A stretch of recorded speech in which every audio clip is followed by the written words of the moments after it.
We are messing up good women who need a decisive man. Because you're keeping him on a level down here, but showing him what the potential of the next level could be. Wow. So then when he meets the person that's on the next level, he says, thank you for holding me to where I needed to be. But now I've met someone who's going to pull me up to the next level.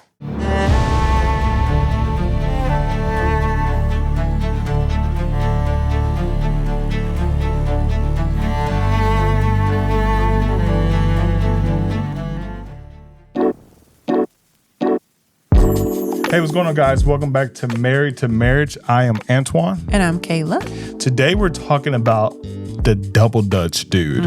The double Dutch dude. And I don't mean jump roping. I don't mean trying to figure out how you're going to get in and where you fit in. A little bit. But a man who is severely indecisive. And double-minded. I know exactly what that feels like. I don't know what it feels like to choose you, or when I chose you, I knew exactly what I wanted as soon as I seen you. But I do know what it's like to be indecisive about a career path. Yeah. Not really a career path. I've been an entrepreneur most of my life, but moving into a new idea. Yeah. Without any capital, without any vision, without any guidance, and trying to figure out, God, is this the right thing for me to do? For a whole year and a half. Whether we should move, not move. Deciding whether we should move, not move, whether we should have the third kid or not. But we did it anyway. You've seen all the decisions I've made. You can walk around my house and see all the 3 decisions I've made. But there is a severe guy out there, which we call the double Dutch guy. The double Dutch dude. Triple D, who is not intentionally dragging his feet and dragging everything else with him, but unintentionally dragging along feelings, emotions from a potential wife. Probably a woman he should have really wifed a long time ago.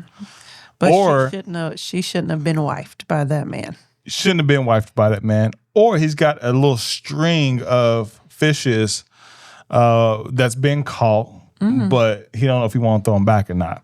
If you ever go down to the creek or to the river, whenever I take my sons, you'll see men who have caught fish and men who haven't. Usually me and my boys, we don't catch nothing. Don't tell them I said that. But you'll often see a guy down there with a string full of fish. Yeah. And they just kind of like dangling on the line. He ain't cooking them. We don't know if we're going to keep them, but they're just dangling. So we want to help the undecided, double Dutch, dangling, dragging his feet dude. Oh, it's a lot of D's. A lot of D's for dumb. Sometimes I was a D student. So, hey, to learn how to become not indecisive, but decisive. If you're going to be any D dude, you want to be a deciding, decisive guy. And ladies, do you stick with the D dude? Or do you go ahead and move on to the man God has for you? Yeah. I mean, clearly, I guess you can see my opinion in it is like move on to the guy God has for you versus sticking with the double-minded, double Dutch dude. And most of the time, the reason why women are stuck with these kind of dudes is sometimes they're dumb or they stuck in it because they got stuck with the D. Yeah. You hear me? She'll talk about that in a second.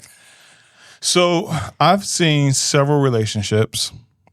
I've seen a couple of friends, I'll say it like that I have nurtured, massaged, managed, therapized their relationships and where they currently are right now.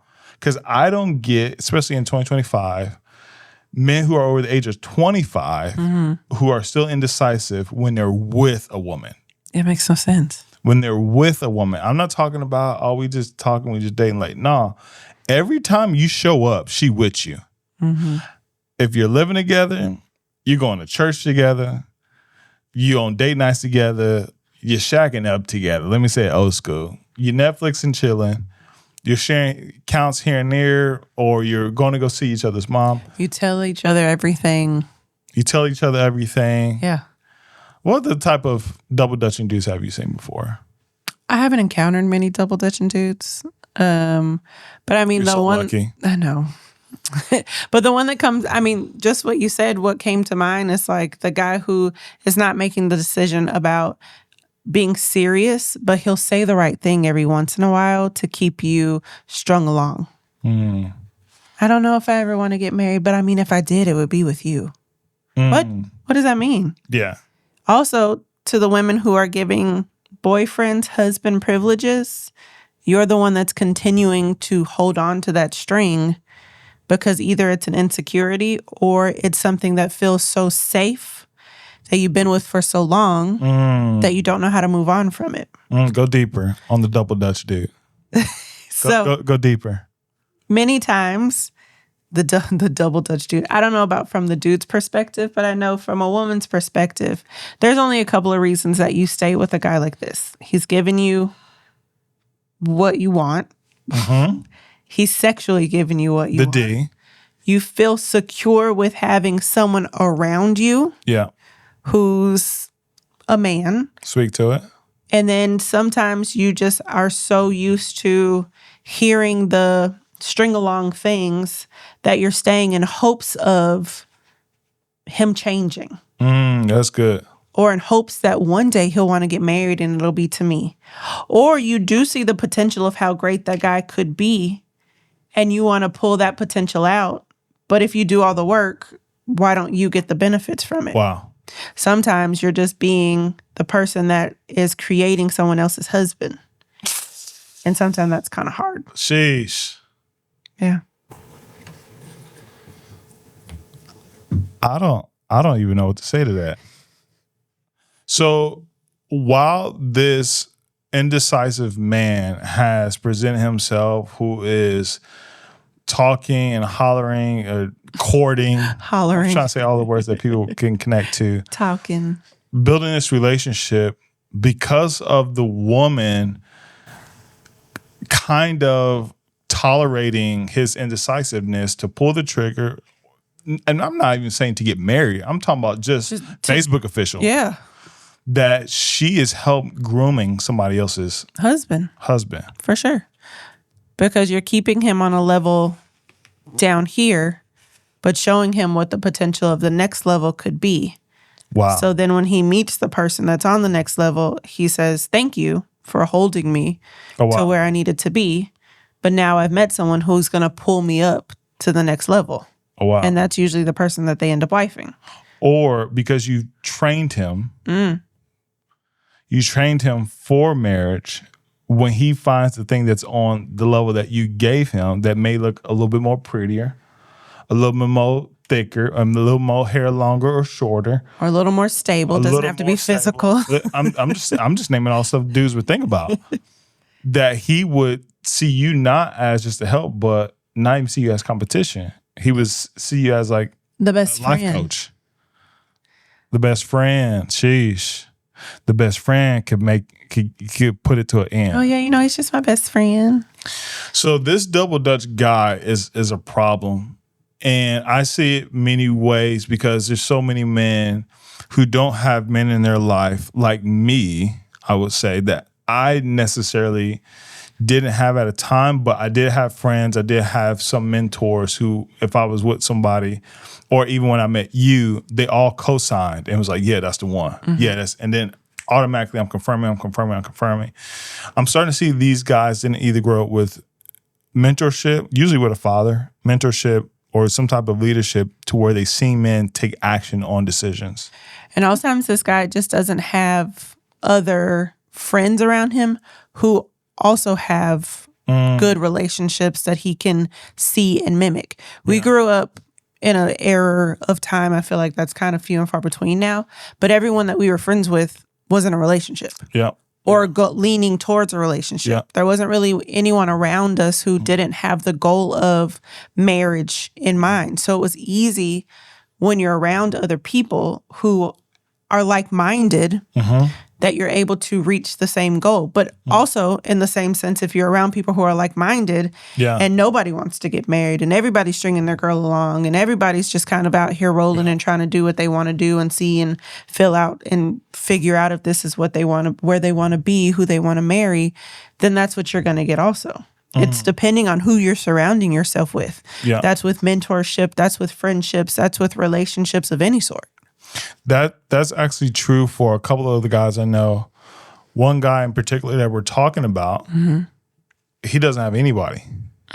So that's just as good as having some people who are not good at making decisions or are not making any decisions, is you're not used to gauging how to make quality decisions or any decision at all. Yeah. So I think it's really just a detriment and a test to men who are in relationships, serious relationships, even when they don't know that they're in a serious relationship. There's nothing like being in a serious relationship and you don't know that you're in one. And to drag these women along who are, because women are naturally nurtured. They want to help. They want you to hold. They want you to be right here, cuddle in, and they'll be all for you. And some guys, we get stuck there because we feel that kind of mothery friend, sister nature where we can vent to. We finally got somebody we can vent to when really we should be vent to other men with these problems.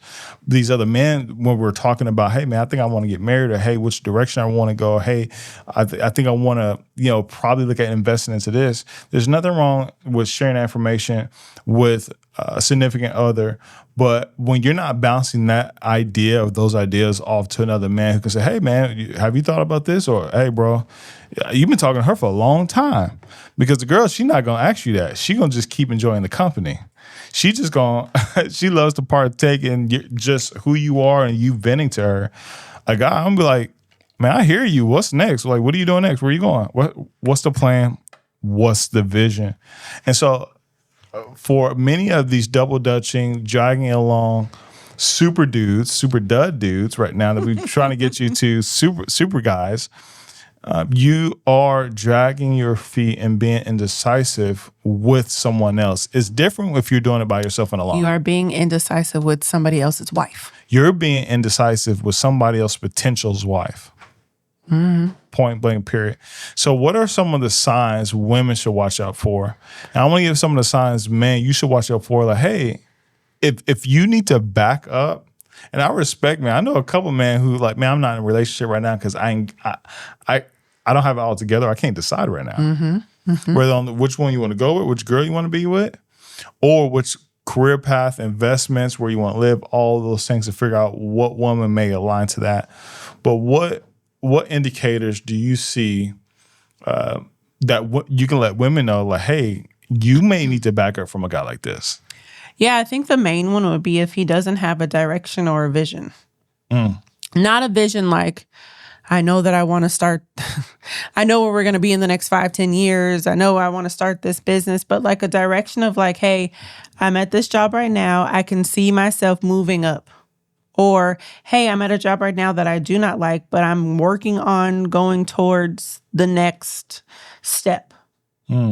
He has to have a direction or a vision, because many times in marriage, the man is leading in a direction, and even if it's the wrong direction, at least he's leading us somewhere. Come on. Because I've said this before in another podcast, but if he's leading us in the wrong direction, but he has a relationship in the direction of God, God will always lead him on the correct path. Yeah, we'll get redirected at some point. Yeah. So if he doesn't have a direction or vision, that also means that his steps are not ordered by God. Which means that he doesn't have a true relationship with the Lord, which should be a true indicator that if he can't have a good relationship with the Lord, he can't have a good relationship with you. If he doesn't have a good relationship with his mama, this is a good one. Yeah. Because many times the way he treats his mama is the way he's going to treat you as a wife. Yeah. So if he can't make a decision for his family, if he can't make a decision about his mama or tell his mama how he feels, or his mama is usually the one making the decisions for him. He's a mama's boy. He mistreats his mama or his sister or whatever the case may be. If he doesn't have a mom, whoever that motherly figure is in his life, how he treats that woman or if that woman is the one that's treating him like a baby, like the director, the one who's leading him, the one he runs to, those are red flags. If he doesn't have mentorship or cannot follow, he always has a problem in his job. He always has a problem with his boss. He always have a problem with the adult figure. He has run-ins with the police. Anything with a leadership position where he has to follow someone, if he constantly has a problem with that, then that's a red flag. That means he also has a problem following God. That means he will also have a problem if you give him advice, and he always has a problem with taking advice from other people or anybody who's over him. That's a red flag. Yeah, those are just a few I can think of. So I want to take a little time out for a second. The level of wisdom you putting out over here, man, is crazy, first of all. Because I don't ever hear my wife talk like this. This is really wild right now. What would you need to hear me talk like this for? I'm hearing it as the first time as you're hearing it. Where'd you learn all this? Where'd you see all this? I don't know. The people who I surround myself with, and sisters, my mom, books, mentors, virtual mentors, just people that I'm around. And also, I feel like people find us to be a safe space couple sometimes because we're a no judgment type of like, all right, like, but it's okay. Right, but I don't. I'm like, all right, that seems silly right now, but like, what really made you feel this way? What really made you feel like you could do this? And so hearing constant stories of like, I mean, double Dutch dudes who are making no decisions, but the thought that like when I got with you, it was like an end all be all. Like there was never Talk about it. There was never a moment that I had to question, are you leading me down the wrong path? Even though the paths have changed, you have never been one that has led me down an incorrect path. Also, even if you were on a path and you felt like it was the wrong path, you sought wisdom. Which means if you can seek wisdom from man, you're also seeking wisdom from God. Yes, ma'am. And many times, if that's happening, I, again, am very privileged in my relationship. I don't take it for granted. Better not. But many times, if you can see the potential of someone, but they are also leading you even though they're full of potential, and not just full of potential and hoping that you pull out the potential, then you're in a place that you're like, okay, I can follow this person. When we were dating, I couldn't see anything past you. I couldn't see myself. In my most exciting moments, you were the person I wanted to tell. In my saddest moments, you were the person I wanted to tell. In my insecure moments, you're the one I wanted to tell. If it was something stupid and minuscule, like I am the queen of little known random facts. And even though it irritates the crap out of my husband, I want to tell him every single one of them. How much is that costing us? I want to tell him every single one of it. And so I've never had a moment to be like, while I'm telling you all these things, are you thinking of me? While I'm telling you all these things, are you seeing a future with me? Because I knew that when I was seeing a future with you, you were seeing a future with me. And so it just made sense, some of the things that are coming out of my mouth. I love that. I love that you know that. I get a lot of surprise on this podcast show. That's why I keep actually doing it, because I'm like, what else did this woman know? You said a couple of things that bring a lot of points home is with these double Dutch dragging their feet dudes, they're usually double-minded. And the Bible says, and I believe in Proverbs, it says a double-minded, double Dutch, dragging his feet dude. Not all that wasn't in there, but you might as well put it in there. A double-minded man is unstable in all his ways. That means in everything he does. And there's several reasons why we can become unstable as men, individually or in a relationship, is because one, we won't want to make the right decisions. We feel pressured. We feel called. We feel purpose for. We feel responsible to make the right decision. To where it leads us when we don't make the decisions, it leads you into indecisiveness, the valley of indecisiveness, and that is a hard place to walk out of. Oh. Easy to walk in, but when you become, should I do it or should I not? Is she the one? Is she not the one? Do she got kids? Do I want to have kids? Do I want to take care of her kids? Okay. Do I want to live here? Do I want to live there? When you're juggling all of these decisions, which humans, we already make over 10,000 decisions a day. When we don't learn how to decide on any of those decisions. Yeah, because some of that doesn't sound like a bad thing to be thinking about. No. Should I live here? Should I live there? It's bad when we don't decide. Exactly. Yeah. And that's where the enemy, that's where Satan, that's where the destroyer, the one who comes to seek, kill, and devour, finds people, is when you can't define or decide. Or when you're looking to her to decide for you. When you're looking to her to decide for you. That's a Jezebel. We'll speak on it then. No, we'll talk about Jezebel in another podcast. Okay. I feel like that's a long thing. Well, I believe that's where a lot of men get devoured, is indecisiveness, because the thing that you're thinking about starts thinking about you instead of you thinking about it. And now it's just you.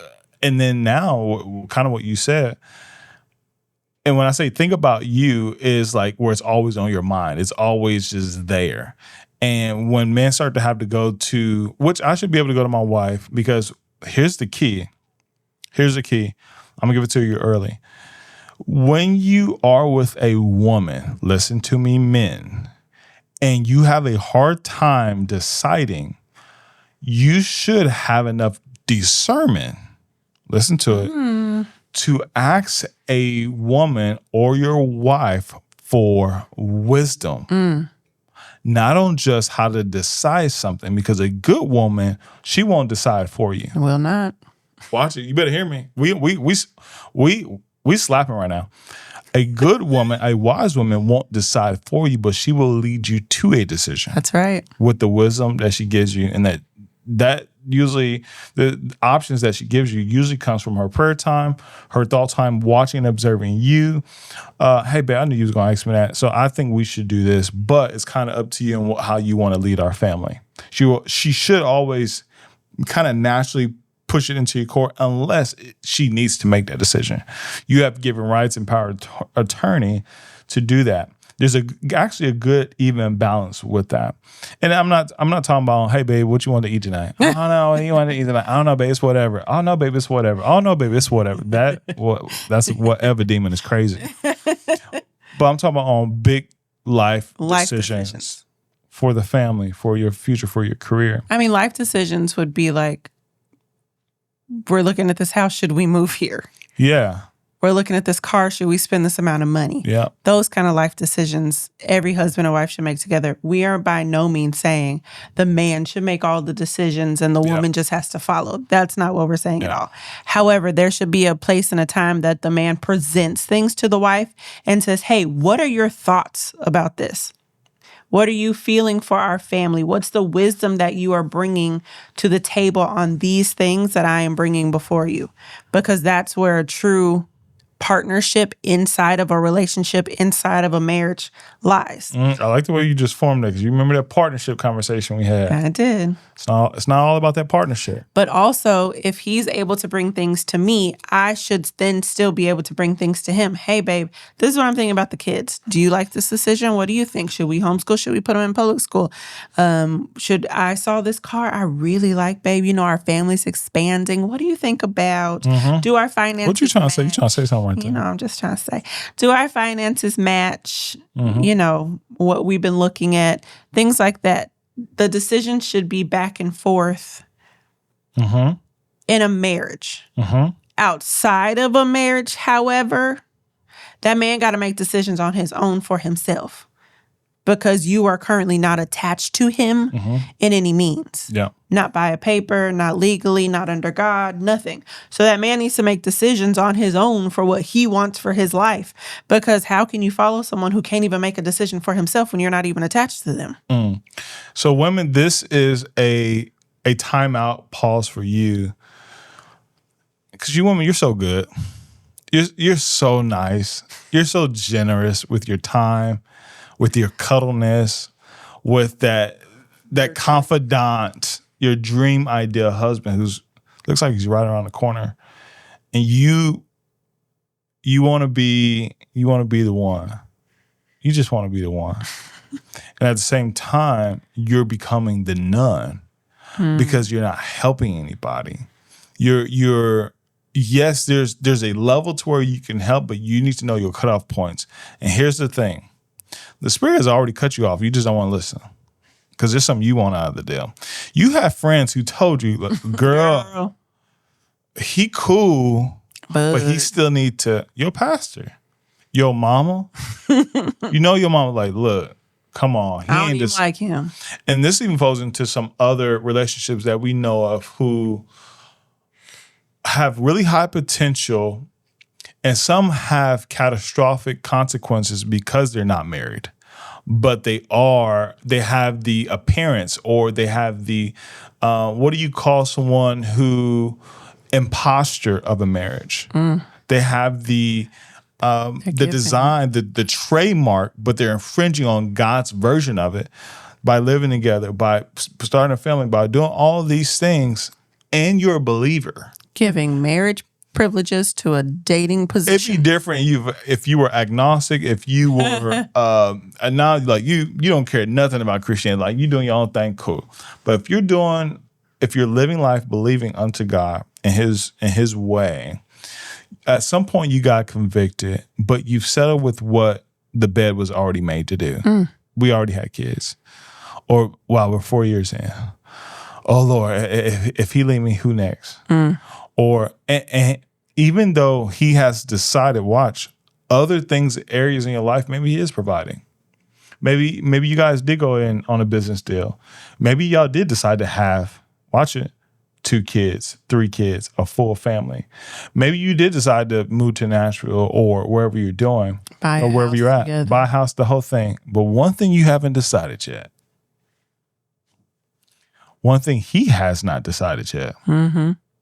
Because you led him to believe that you didn't really care for marriage like that. I mean, we don't have to. It's like the new thing we do now. But in the back of your mind, one, either you really want it, that it should happen, and that your parents, your mom, people who have raised you, that this is the way that they have positively trained and guided your life to, but you didn't want to be like everybody else. You ever heard that? Like, oh, we not everyone. Okay, cool. That's fine. But when it comes to the role of marriage, deciding that, I'm watching a lot of people having problems with that. Yeah. Are you? Yeah, I am. I mean, I can think of a couple off the top of my head. The thing that comes to my mind when you're talking about that is all of the things that you guys are doing that, on the outside, it looks like you're already married. Call each other husband and wife. Yeah. My husband said this, my wife said this, but nowhere did you ever make it a unity under God. You didn't make that covenant. Without that covenant, that man never finds favor. You are hindering that man from being able to find favor because you decided to give him the privileges of marriage without the conviction and the covenant of marriage. That's strong. So now he will never reach his full potential because he can't have the favor that God promised when he had a wife. That's why that business deal ain't went through. That's why you haven't found that little spark in either one of y'all eye. That's why there's heavy decisions that haven't been made. That's why the right partnership hasn't came. That's why because of the favor that's missing. And you may be happy. Yeah, maybe. Anybody become happy in normalcy. I was about to say the same thing. You can always be happy when you just make it whatever you got. You just take whatever you got. I think even when I'm thinking about how God helped Adam decide things, he gave him an order. He gave him a call. He gave him the ability to decide things before a woman. That's the Spirit. You got to hear it correctly. Before a woman or one man ever appeared, Adam was already deciding and naming animals and plants and what things should be in a garden. Let me help you. When God formed a woman out of the man, Adam said, flesh of my flesh, bone of my bone. Decision-making time. I should call you woman. He decided what her name would be. He decided what she was in that time. Men, if you're having a hard time even defining what your marriage is going to look like, I think it's time for you to help and ask for wisdom on. I think it's time for you to help ask God for you to help make decisions on things that he's already given you. Like your time, the things you're supposed to govern and manage, the dream and job, and even the amount of money you want to make, the farm you want to probably live on. Whatever that is, you want to start defining these things now. And as you're defining, you're making decisions. I would advise for no man to ever pursue a woman without the ability to define and discover and make decisions for himself and with himself by himself. What do you think? Yeah, I concur. I don't have anything to add. I think that was beautifully said. Well, good. I'm trying to be like you right now because you're setting the bar. I do really think high. that if you're listening to this and you're starting to feel your toes stepped on, or like he don't know what he's talking about, we're happy, we got all the favor we need, they don't know what they're talking about, blah blah. This is probably for you. Yeah, it's definitely for you. It's definitely there. There are also men out there. You're very generous with your relationship. And I don't know why I see this. I see a lot of men who hasn't fully pulled the trigger on marrying that girl because they have a language like this. Oh, it's whatever you want to do. I mean, what you want to do with the kids. They're really like hands off. Like really like they're leaving it up to her. You know, it's the mom and the baby and the kid. I mean, if we got a divorce or anything like that, the judge's going to favor her anyway. So, hey, it's like this little low-key mentality of like, hey, whatever I need all the men to dive in to decision-making. Quality, not quantity, not how many all the time, but quality decision-making that helps steers the direction of your entire family. Because the woman don't want to be thinking of all the stuff to do. I don't want to have to make every decision. I already make a lot of decisions. I need men, especially in this time of season, to learn how to step up and I need men to step up and learn how to make decisions without being afraid, fear of being wrong. Maybe that's the reason why you don't decide is because you've been chastised, what's a non-Bible word to say this? You've been ridiculed. You've been choked. You've been bullied. One of the reasons why it's hard for a lot of these men to overcome the fear of making decisions is because you never felt validated. Maybe you were in a previous relationship where anytime you decided anything, she just bullied you. She just stiff-armed you. She manhandled you. Or maybe you were when you were being raised. When you're being raised, you seen mama like tell daddy what to do. Yep. You seen mama tell daddy what to do. And all your aunts did it too. And they all got divorces. All of them. We're not going to play that up in here. There's a equal sweet spot that marriages can harness and cultivate when it comes to decision making. Before that process, men need to learn how to lead decisively with precision, without precision, but at least a decision. Without precision, but with at least a decision, no matter if it fails or not. Yeah. And being okay with that. And women helping men to be okay with that. Yeah. I think this is one that you could really and truly dive deeper on the manual, where you could really give examples and places where people can get mentorship and online videos. And like you could really show men the way, if they're interested in moving past their double Dutch. What did you call it? Double Dutch. Double Dutch dude. The double Dutch dude. Instead of being double-minded. Because what does the Bible say about a double-minded? A double-minded man is unstable in everything he does. No career, what he want to eat tonight, what he doing this weekend. He's always double. He's always should I do or should I not instead of just doing. Yeah. Who wants to be married to that? Even the Bible goes, I'll tag this, and it may connect in a way to where Jesus says, hey, I'd rather have you hot or cold, but not right down the middle. Yeah. Like, give me hot coffee or give me iced coffee. Oh, but lukewarm coffee is the worst. I don't mind lukewarm coffee. You've lost your mind. I actually don't. But give me hot or give me cold. And we are messing up good women who need a decisive man. We are messing up. We are tying shoestrings together from opposite shoes on something that can be really good. And we're tripping all over ourselves. Now, our problems that shouldn't have been hers is now her problem. Now we both can't get out. You're hindering her from being with her husband. Yeah, and you're hindering her from using her real superpower, which is wisdom, because you didn't listen to it the first time. And she didn't know she was getting trapped into your entanglement of being indecisive. Well, ladies and gentlemen, sounds like a good place for y'all to go make a decision about whether you're going to stay with a double-dutched man, dude, double-minded man. Before you do that, I want to end this segment with hope for the double Dutch dude. And I feel like it should come from you, babe. What would you say to a guy who is not intentionally misleading the women in his life and has a marriage right on his fingertips? What would you say to him to encourage him to learn to help step in the right direction of making just a decision? It ain't got to be better, but a decision. If you're in a place where you can see yourself being the double Dutch dude or the double-minded man, and you're making a decision right now like, hey, I no longer want to be this person, you're doing a great job. You've already made a decision that you no longer want to be the person that you are currently and that you want to change, not for the woman that you're with or the girl that you're trying to get, but for yourself so that you can have the stability and make a decision on your own. You're already doing a great job.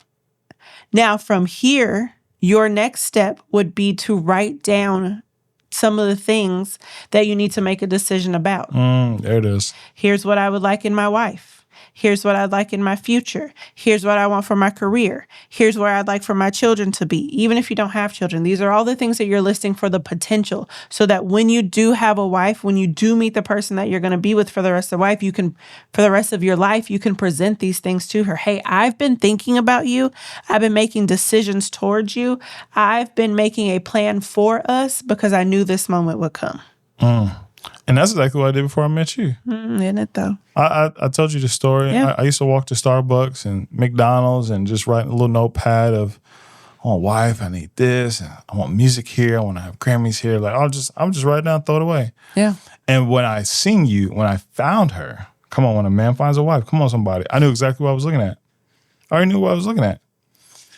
I think that's so good, and that's what we encourage men to do is write the vision, make it plain, so that make it plain. Your potential wife can take it and run with it, and she can hold it inside of her heart and pray on it. Or even as she's walking by, she can see that plan is in motion. See that plan is motion. Yeah. I love that. You're going to talk more about this on LovHer. Mm-hmm.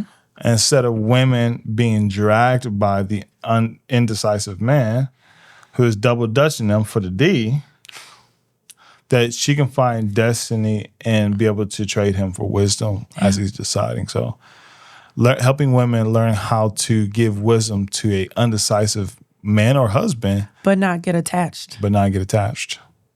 I love it. This is Married to Marriage, y'all. You wanted it. You asked for it. We giving it to you. And we giving it to you in high quality. We staged the whole daggum thing. You got Sony cameras in front of you. You got Sumo Ninjas. You got about 30 grand hitting you. Nobody knows what No, they need to know the investment we made. This is a for real situation. And it's only because we care. And it's for not only you, but the ones that are coming after you, your kids, your grandkids. This is an investment we're making for them and for our household. But also for the ones in the future that none of us will ever meet. This may not be for everybody, and that's okay. But for the ones that it is it's for somebody. Yeah, it's going to hit you. This is Married to Marriage.